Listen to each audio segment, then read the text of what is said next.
Yang ke-12 menetapkan sifat-sifat Allah apa adanya, berbeda dengan pendapat Asy'ariyah ya. Orang-orang Asy'ariyah menolak sifat-sifat Allah. Dalam hadis disebutkan bahwasanya Allah berada di atas langit, disebutkan Allah memiliki apa? Wajah ya. Kita beriman tapi wajah Allah tidak sama dengan wajah manusia.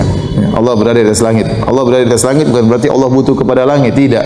Justru langit yang butuh kepada Allah Subhanahu wa taala.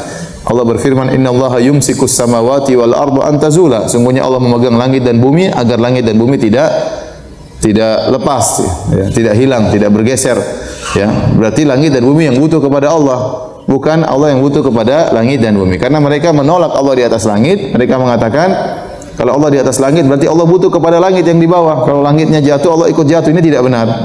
Tidak semua yang di atas butuh kepada yang di bawah. Ini sering saya ulang-ulang. Tidak semua yang di atas butuh kepada yang di bawah, tidak semua yang di atas lebih kecil daripada yang di bawah. Contoh sangat nyata antara langit dan bumi. Langit dan bumi, langit lebih tinggi daripada bumi. Langit di atas bumi. Namun langit tidak butuh kepada bumi dan langit lebih luas daripada bumi, ya. Langit di atas bumi, langit lebih luas daripada bumi dan langit tidak butuh kepada bumi. Demikian juga Allah di atas langit, Allah tidak butuh kepada langit dan Allah tidak lebih kecil daripada langit, itu tidak benar. Ya, itu tidak benar. Kita beriman saja Allah di atas ya. Dan sering saya sampaikan itulah fitrah orang-orang Indonesia. Rata-rata kalau ada masalah mereka mengatakan kita serahkan kepada yang di atas. Enggak ada yang mengatakan kita serahkan kepada yang di mana-mana. Jadi orang yang sudah kita pusing gimana? Sudah serahkan aja kepada yang di mana-mana. Ada yang bilang gitu? Enggak ada. Seumur hidup saya enggak pernah dengar ngomong gitu. Orang Asy'ariyah mengatakan Allah tidak di atas, tidak di bawah dan tidak di mana-mana. Allah tidak di atas, tidak di bawah dan tidak di mana-mana. Tidak boleh bilang Allah di mana, itu tidak boleh kata mereka. Ya. Ini pakai akal, ya, pakai akal. Ya, dalilnya tidak ada, pakai akal saja, logika. Dan logika kita sangat lemah. Ya, Allah Maha Gaib, kita enggak tahu, maka kita hanya bisa tahu tentang Allah kecuali kalau yang Allah kabarkan. Kalau kabarkan begini-begini udah ente tunduk aja, otak ente enggak sampai. Ya. Makanya tidak, saya bilang tadi fitrah, tidak ada yang mengatakan Allah kita serahkan saja kepada yang tidak di atas dan tidak di bawah ya. Kalau ada yang begitu orang pasti ketawain ya. Sampai pernah ada seorang guru debat sama murid-muridnya ya. Murid-muridnya bilang Allah di atas, gurunya bilang enggak. Sampai akhirnya dia mengatakan, akhirnya dia bilang ya sudah, kita lihat saja nanti ya. Jadi dia tunjuk ke atas. Jadi mulutnya tidak beriman, jarinya beriman, tunjuk ke atas.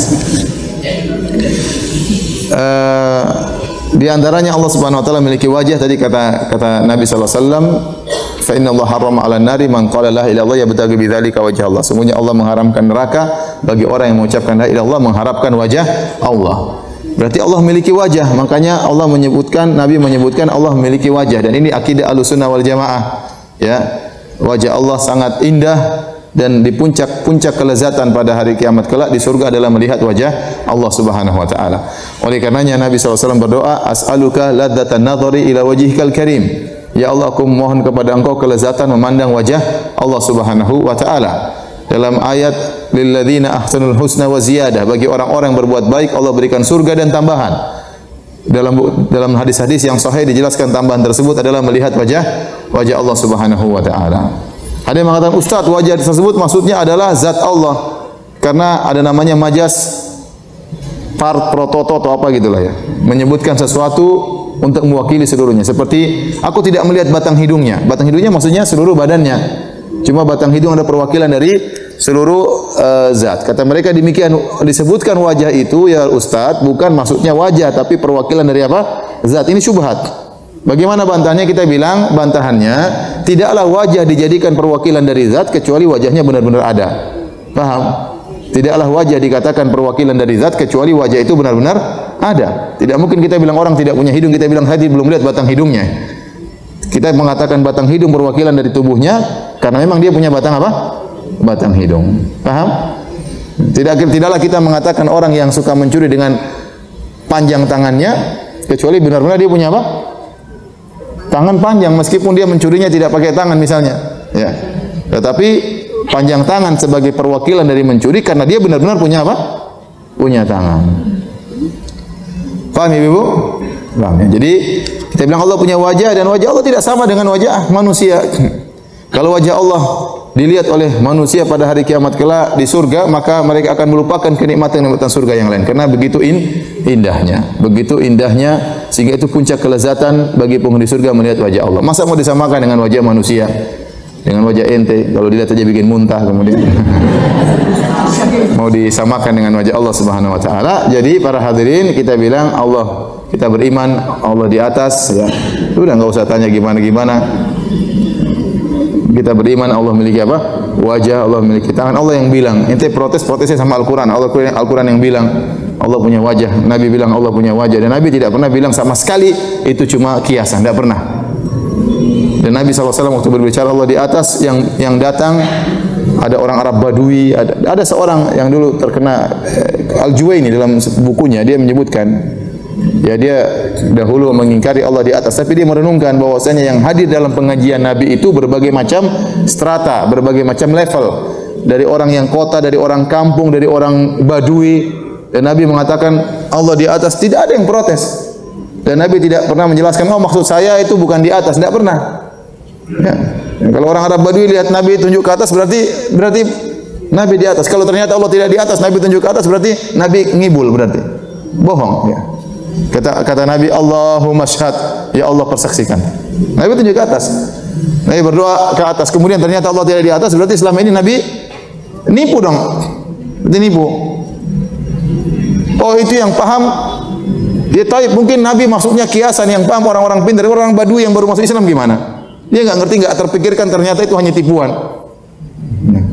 Inilah yang buat sebagian ulama akhirnya dia sadar bahwasanya memang benar Allah di atas. Adapun logika-logika yang masuk dalam pikiran seorang, ya, dulu Allah ada sebelum ada tempat dan sebelum ada waktu, sekarang Allah tidak berkaitan dengan tempat dan waktu. Ini logika dari mana? Coba. Dan itu bisa dibantah. Sekarang Allah tidak punya hubungan dengan waktu, terus gimana? Allah bicara dengan Nabi Musa tidak ada hubungan dengan waktu. Yang benar saja. Allah turunkan ayatnya tidak ada hubungan dengan waktu. Terus maksudnya gimana tidak ada hubungan dengan waktu? Logika yang akhirnya membuat mereka menolak-nolak sifat-sifat Allah, menolak-nolak ayat karena terjebak dengan logika yang itu tidak ada dalilnya. Itu hanya sekedar logika. Coba, Allah tidak berkaitan dengan ruang dan waktu. Tapi biar tidak berkaitan dengan ruang, kita setuju. Tidak berkaitan dengan waktu, maksudnya gimana? Maksudnya gimana? Allah bicara Nabi Muhammad SAW, jadi Muhammad ada waktunya, Allah tidak ada waktunya. Gimana maksudnya? Gak masuk akal. Bukankah Allah berdialog dengan Nabi Ibrahim, berbicara dengan Nabi Muhammad SAW tatkala Isra Mi'raj, bertemu dengan Nabi Muhammad SAW. Allah berbicara dengan Nabi Musa, apa di tangan kananmu wahai Musa, ya. Terus gimana? Tidak berkaitan dengan waktu sementara mereka berjalan di dalam waktu. Ya. Terus kenapa bikin kaidah yang aneh-aneh yang akhirnya seorang pun tidak paham apa yang dia ucapkan? Tolong jelaskan kepada saya apa maksudnya Allah tidak berkaitan dengan waktu. Kalau ngomong sama Nabi Musa terus gimana maksudnya? Tidak bisa. Jadi dengan terjebak dengan logika-logika filsafat, akhirnya menolak ayat-ayat dan hadis-hadis yang menjelaskan tentang sifat-sifat Allah. Ya. Padahal logika-logika tersebut tidak ada dalilnya. Dan sing saya sampaikan, Allah di atas bukan berarti Allah butuh, bukan berarti Allah perlu dengan tempat, tidak ya.